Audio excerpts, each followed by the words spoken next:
I've always loved the smell of coffee. For some people, it's just a drink. But for me, it's a little ritual that makes the morning feel alive. When I got a job as a barista in a small coffee shop on the corner, I thought it would just be temporary work. But it turned out, that little cafe became the place where I learned to understand people. Every morning started the same way. I turned on the coffee machine, opened the shutters, and watched the first sunlight touch the glass windows. The city was just waking up. People rushed by, some angry, some sleepy, some quietly smiling to themselves. And then there was him. An old man who came in every single morning at exactly 8:15. Tall, thin, with gray hair and tired but kind eyes. He always ordered the same thing, a latte with no foam and a blueberry muffin. He always sat by the same window, where the light fell perfectly on his cup. He would just sit there, sometimes for an hour, watching the world outside, kids running to school, a dog pulling its owner across the street, an old lady feeding the pigeons. Thank you, miss. You make the best coffee in town. I think it's not the coffee, it's your mood. He'd chuckle, that soft, gentle kind of laugh that sounded a little like peace. Days turned into weeks. Weeks turned into months.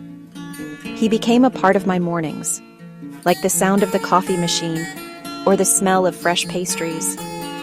I didn't even know his name. In my mind, he was just the man by the window.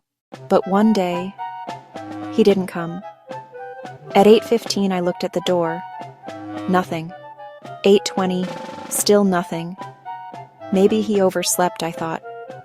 But then a whole day passed, then another, and another week went by, and his table stayed empty. It's strange how you can barely know someone, and still feel the silence they leave behind.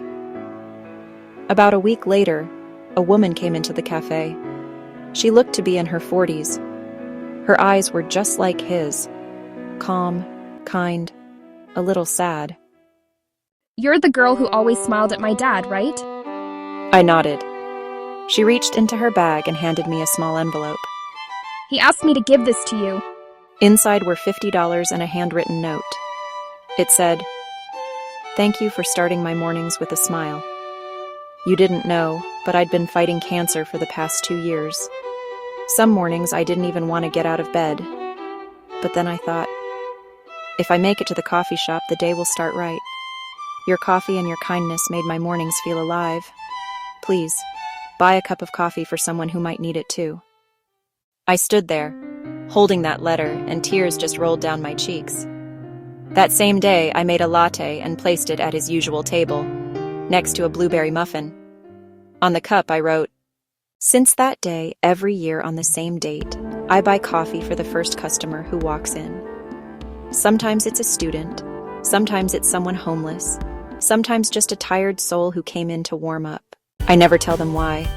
I just say, 'Today, your coffee's on the house.' And every time they smile in surprise, I remember Mr. Hansen. He taught me one simple truth. There are no small acts of kindness. Even a single cup of coffee can be a spark of light for someone. Even a simple smile can change someone's whole world."